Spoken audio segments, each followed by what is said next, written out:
శ్రావణం mega sale మీ CMR legacy of జ్యువెలరీలో విఏలో 50% వరకు తగ్గింపు. వివరాలకు సంప్రదించండి. నమస్తే రమగారు. నమస్తే రమగారు, మనము కనకధార స్తోత్రం చదువుకుంటే బాగా ధనం వస్తుందని, ఇంట్లో అష్టైశ్వర్యాలు ఉంటాయని చెప్తుంటారు కదా. ఇది ఇందులో ఎంతవరకు నిజముంది? తర్వాత దీన్ని అసలు ఎలా చదువుకోవాలండి? ఎవరు పడితే వాళ్ళు ఎక్కడ పడితే అక్కడ కూర్చొని చదివేసుకోవచ్చా? దీనికంటూ ఏమైనా నియమాలు ఉన్నాయా? అసలు కనకధార పేరులోనే బంగారపు ధార, కనకధార కనకధార అని ఉంది కదా. అయితే ఇది ఇలాంటి ఫలితాన్ని ఇస్తుంది అంటే ప్రతి వాళ్ళకి ఇస్తుందా అంటే ఇవ్వచ్చు. ఈ కనకధార అసలు ఎక్కడ పుట్టింది? ఈ స్తోత్రము ఆదిశంకరులు జగద్గురు ఆయన బాల్యంలో బ్రహ్మచారిగా 7-8 సంవత్సరాల పిల్లవాడిగా ఉన్నప్పుడు ఈ బ్రహ్మచర్యంలో భిక్షతో భిక్షాన్నమే స్వీకరించాలి, అది నియమం. ఇంట్లో అన్నం తినరు. పాఠశాలకి గురువు దగ్గరికి పంపిస్తే గురువు దగ్గర నుంచి విద్యార్థులు భిక్షాటన చేయాలి, ఖచ్చితంగా అది నియమం. ఈ భిక్షాటనకి వెళ్ళారు. 7 లేదా 8 సంవత్సరాల వయసు బాలశంకరుడు వెళ్తే ఒక బ్రాహ్మణ కుటుంబం వాకిట్లో నిలబడి భవతే భిక్షాందేహి అంటే, పాపం వాళ్ళు చాలా పేదవాడు, వాళ్ళ ఇంట్లో ఏమీ లేదు. ఆవిడ ఇల్లంతా వెతికి ఆ వటువుని పంపటానికి ఇష్టపడక వెతికి ఒక ఎండిపోయిన ఉసిరికాయ తెచ్చి వేసింది. ఏమీ లేదు నాయన నా దగ్గర శంకరుడికి. ఆ ఎండిన ఉసిరికాయ ఆ బ్రాహ్మణి యొక్క ఆ హృదయ విదారకంగా అనిపించిన ఆమె యొక్క దైన్యము ఈయన్ని కదిలించింది. అయితే ఇంకా ఉత్తరోత్తర చాలా రకాల కథలు చెప్తారు. ఈయన అమ్మవారిని ప్రార్థించారని ఆవిడ నిరాకరించిందని అలా చెప్తారు. నిరాకరించిద్దో లేదో మనకు తెలియదు. ఆయన లక్ష్మీదేవిని ప్రార్థించారు. అమ్మ వీళ్ళకి ధనాన్ని ఇవ్వు, నీ కంటి చూపు వీళ్ళ మీద పడేయి అని ప్రార్థన చేశారు. ఈ ప్రార్థనలో మొత్తం 21 శ్లోకాలు. అవి కొంచెం పాట భేదం ముందు వెనుకగా అవుతాయి. ఈ ముందు వెనుక శ్లోకాల్లోనే ప్రత్యేకంగా ఆయన ఏం చెప్పారంటే, నువ్వు వీళ్ళకి బంగారు వర్షం కురిపించు, నీ కంటి చూపు పడితేనే వీళ్ళ దగ్గర వచ్చేస్తుంది. వీళ్ళకి పురాకృతమైన పాపాలు ఏమైనా ఉంటాయి. జనరల్గా ఎవరైనా దరిద్రులు ఎలా అవుతారు? ఒకడికి బాగా పూర్వజన్మ, కరెక్ట్ పాయింట్. ఒకళ్ళకి బాగా ధనం వచ్చేసిందన్నా వాడు ఇవాల్టి సంపాదనే కాదు, ఇవాల్టి శక్తియుక్తే కాదు, పూర్వజన్మ నుంచి ఆర్జించుకొచ్చినటువంటిది. మంచి అయినా చెడైనా ఇవాళ దరిద్రులు అయిపోయారు. వీళ్ళు ఏ ప్రయత్నం చేసినా వాళ్ళకి డబ్బు రాదు, నిలవదు, పోతుంది, పాడైపోతుంది, నాశనం అయిపోతుంది. దీనికి కారణం ఏంటంటే సంచిత పాపం, వాళ్ళు చేసుకున్నటువంటి పాపాలు, వాళ్ళ పురాకృత కర్మ. ఆ పురాకృత కర్మని నశింపచేయమ్మా, నీ కన్ను పడితే అది పోతుంది అంటారు. నువ్వు చూస్తే చాలు, నీ క్రీగంటి చూపు వీళ్ళని కాపాడు. ఇలాంటి వాళ్ళని, ఈ పురాకృత పాపాలని పోగొట్టు. ఈ ద్రవిణాంబుధార అంటారు, బంగారపు ధార కురిపించి. ఇక్కడ అంటే బంగారు ఉసిరికాయలు కురిసినాయట వాళ్ళ ఇంట్లో. శంకరుల యొక్క ఆయన యొక్క ప్రార్థన, వాళ్ళ యొక్క ఏ ఇంట్లో వాకిట్లో నిలబడి ఈయన ప్రార్థించారో ఆ వాళ్ళ యొక్క పురాకృత పాపాలన్నిటినీ, వాళ్ళ సంచిత కర్మ సంచయం అంతా జరిగిపోయింది, తీసేసాడు వాటి అంతటినీ. కర్మ పోయింది పూర్తిగా. పోయి వాళ్ళ ఇంట్లో బంగారు కాయల ఉసిరికాయల వర్షం కురిసిందట. కాలడి కేరళలో ఇప్పటికీ ఆ ఇల్లు ఉందని చెప్తారు. మనం ఈ కేరళ ట్రిప్ వెళ్తే ఆ కాలడి గ్రామం, ఆదిశంకర్లు జన్మించిన గ్రామం చూడడానికి వెళ్తే ఆ బంగారు ఉసిరికాయలు కురిసినటువంటి ఇల్లు ఇదని చూపిస్తారు. తర్వాత కాలంలో వాళ్ళు మళ్ళీ దరిద్రులు అయిపోయారని చెప్తారు.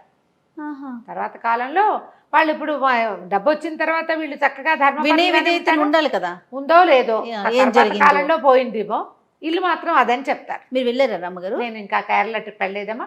ఇవాళ చెప్తున్నా కదా, వచ్చే నెలలోనో పై నెలలోనో ఈ సంవత్సరంలో వెళ్ళిపోతాను. వెళ్ళొచ్చేసేయండి. ఇంకా వెళ్ళలేదు. ఓకే. చాలా మంది చెప్తారు జయ. మనం ఈ యాత్ర దీపిక అవి చదువుతూ ఉంటాం కదా. నేను జనరల్గా ఎవరైనా ఏదైనా ఊరిళ్ళేమో అని రాశారంటే చదివేసుకుంటాం ముందు. చాలా విషయం తెలుస్తుంది. రచయిత యొక్క మనోభావాలతో పాటుగా ప్రాంతం విశిష్టత తెలుస్తుంది. ప్రాంత విశిష్టత నేను చాలా విషయాలు అలాగే తెలుస్తాయి జయ. పైగా ఇంత కాగితం ఒక దొరికిన చదువుతా కదా, మీకు అలవాటు. అయితే ఇలా జరిగేసరికల్లా ఈ ఉసిరికాయలు కురిసినాయి. ఆ కనకధార అట్లా అట్లా అట్లా అట్లా మనకి సంప్రాప్తి వచ్చింది, మనకి దొరికింది, ప్రింట్లోకి వచ్చేసింది. ఇది వరకు రేర్గా ఉండేవమ్మా, ఎక్కడో ఒక్క పుస్తకం. ఒక ఆనుచానంగా గురువుల దగ్గర నుంచి శిష్యులకి శిష్య పరంపర ద్వారా అట్లా బయటకు వచ్చింది. క్రమంగా మనం ఏంటంటే ఇప్పుడు మనం ఏం తెలుసుకుంటాం జయ, మనకి ఏదైనా ఒకటి కావాలంటే ఇది చెయ్యాలి. B12 డెఫిషియన్సీ ఫలానాది వేసుకో, అవును. ఈ విటమిన్ డెఫిషియన్సీ ఫలానాది వేసుకో, నీకు ఇబ్బందిగా ఉంది ఫలానాది చేసుకో, ఇదే చేస్తాం కదా. కొంతమంది ఇళ్లలో ఆనుచానంగా అలవాటుగా కనకధార చదువుకునే వాళ్ళు ఉంటారు. కొత్తగా ఏదో జాతకం చూపించాం, మనకి చాలా సమస్యలు ఉన్నాయి, పిల్లలు ఏమేం విషయాల్లో చెప్తారంటే డబ్బు నిలవట్లేదు, డబ్బు రావట్లేదు, పిల్లల సెటిల్మెంటు, తర్వాత ఏం ప్రయత్నం చేసినా అన్నీ వస్తాయి కానీ పోతూ ఉంటాయి, గత జన్మలో చేసిన పాపాలు వీళ్ళని వెంటాడుతున్నాయి అని అనిపించిన వాళ్ళందరికీ కనకధారా స్తోత్రం చేసుకోండి అని చెప్తారు. అన్ని వనరులు ఉంటాయి, చెయ్యి డబ్బు చేద్దాకా వస్తుంది కానీ చేతిలోకి రాదు. కొన్ని కేసులు అలాంటివి కూడా కనపడతాయి. అవును. డబ్బు అవసరం, ఇప్పుడు మన జీవితానికి డబ్బులు అవసరం, డబ్బే కావాలంటే కాకపోవచ్చు, కానీ డబ్బు లేదు అని అంటే కుదురుతుందా? కాలు కదపాలన్నా డబ్బు అవసరం కదా ప్రతిదానికి. ఈ చేతి దాకా వచ్చి డబ్బు వెళ్ళిపోయే వాళ్ళకి, అవకాశం చేతి దాకా వచ్చి ఇంటర్వ్యూలు 4 ఉంటే 3 ఫినిష్ అయ్యి 4వది అవ్వని వాళ్ళందరికీ ఈ కనకధారా స్తోత్రము నమ్మికతోటి చేస్తే ఉపయోగపడుతుంది. కనకధార ఎవరైనా చదువుకోవచ్చు. దీనికి పురాణ పండ వారు ప్రింట్ చేసిన పుస్తకాలు చక్కగా ఉంటాయి, తప్పులు లేకుండా చూసుకోవటము, అక్షర దోషాలు లేకుండా నిదానంగా చదువుకోవటం, బోల్డ్ అనే రికార్డ్స్ కనపడుతున్నాయి. ప్రత్యేకించి సమయం ఏమైనా ఉందా రమ్మగారు? దీనికి ఉదయాస్తమానాలలో చేసుకుంటే మంచిది చేయాలి, పొద్దున సాయంత్రం. ఒకవేళ మనం ఏదైనా ప్రత్యేకంగా కొన్ని సమస్యల్లో ఉన్నాము, మనకి ఇమీడియట్గా కావాలి, కామ్యం ఒక 21 రోజులు అలా పెట్టుకుని ఆ రోజుకి 11 సార్లు దాన్ని చదవటం. ఇన్ని శ్లోకాలు చదవగలరు లేరు చూసుకొని కనీసం వినండి. ఎంఎస్ శుభలక్ష్మి గారితో ఎవరిదైనా ఒక రికార్డ్ పెట్టుకోండి, వింటూ ఉండండి, మీ ఇంట్లో ప్లే అవ్వాలి, అది వినండి, నేర్చుకోండి అవకాశం ఉంటే. దీనికి ఎంఎస్ సుబ్బలక్ష్మి గారిది కొంచెం రాగాలు మారుతూ ఉంటుంది, మనం ఇంట్లో చదువుకునేటప్పుడు ఏదో శ్లోకాన్ని బట్టి వెళ్ళిపోతాం, తప్పులు లేకుండా మాత్రం చదవండి.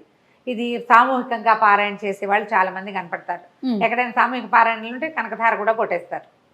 మీరు నిజంగా కావాలి మనకి సమస్యలు తీరిపోవాలి అని అనుకుంటే ఇది ఒక మార్గం, ఇలా 21 రోజులు. లేదా మామూలు మనకేం లేదు, అదేదో అద్భుతమైంది అది చదువుకుంటే బాగుంటుందంటే నా పర్సనల్ ఎక్స్పీరియన్స్ చెప్తాను నేను, నాకు అర్థమవుతుంది కదా. సంస్కృతం చదువుకున్నాను, భగవంతుడు ఇచ్చిన బ్లెస్సింగ్స్లో మనకు సొంతానికి సంస్కృతం రావటం, నాకు పుస్తకం అక్కర్లేదు, అర్థం చెప్పేవాళ్ళు అవసరం లేదు, ఇంకా కొంచెం భావాలు లోపలికి వెళ్ళటానికి పెద్దవారి సహాయం అవసరపడుతుంది. కానీ మామూలుగా మనకు అర్థం తెలుస్తూ ఉంటుందా? ఈ అర్థం తెలిసే దాంట్లో నీ పాపక్షయం జరుగుతుంది అనేది అర్థమవుతుంది జయ నాకు. మనం ఇది వరకు చేసుకొచ్చింది, ఇప్పుడు చేస్తున్నది, రేపు రాబోయేది మన నెత్తి మీదకి, వాటి నుంచి మనం తప్పించుకోగలమని అర్థమవుతూ ఉంటుంది నాకు. నేను నిత్యం చదువుతా ఒక్కసారి ఆ లైన్ ప్రకారం వెళ్ళిపోతుంటుంది. ఆ లైన్లో ఇది కూడా రామరక్ష స్తోత్రము, కనకధార, ఇదేదో ఫలానది వచ్చేస్తాయని చదవటల్లా, ఒక అలవాటుగా, ఒక సంతోషంగా ఉంటుంది అది చదివితే. జగద్గురు అయిన ఆదిశంకరులు చేసిన స్తోత్రం మన నిత్యపారాయణలో ఉండటం మనకి ప్లస్. ఓకే, వారి యొక్క పదాల వెనకాల వారి బ్లెస్సింగ్స్ గ్యారంటీగా ఉంటాయి కదా. రోజువారీ చదువుకునే స్తోత్రాల్లో దీన్ని భాగంగా చేసుకోవచ్చు. తప్పులు లేకుండా చదివే మార్గం మాత్రం చూసుకోండి. నిదానంగా చదువుతుంటే కాలక్రమంలో మీకు దీని అర్థం కూడా తెలుస్తుంది. పుస్తకం పెట్టుకొని వింటూ వచ్చేదాన్ని ఇక్కడ చూసుకుంటే కనుక దోషాలు లేకుండా ట్యూన్ ప్రకారము వెళ్ళిపోతాం మనం, అంతే. క్రమంగా మనకు అది అలవాటవుతుంది. మీరే సొంతంగా చదువుదాం అనుకుంటే తప్పులు తడకలు కావచ్చమ్మా, అలా కాకుండా ఇట్లా చదవండి, పిల్లలు సెటిల్ అవుతారు. మీకు ఏదైనా ధన సంబంధమైన సమస్యలు ఉంటే అవి తీరుతాయి. ఒక మాదిరి వయసు ఉన్న పిల్లలకి నేర్చుకుంటే చక్కగా వచ్చేస్తుంది. రోజువారీ పిల్లలు చేసేలాగా ప్రయత్నం చేయండి, వాళ్ళు చక్కగా సెటిల్ అవుతారు, ఇబ్బందులు లేకుండా ఉంటాయి, చాలా బాగా ఉపయోగపడుతుంది. ప్రధానంగా మనకి ఒక ఆత్మసంతృప్తి కలుగుతుంది దాంతో. తప్పకుండా రమ్మగారు. నమస్తే.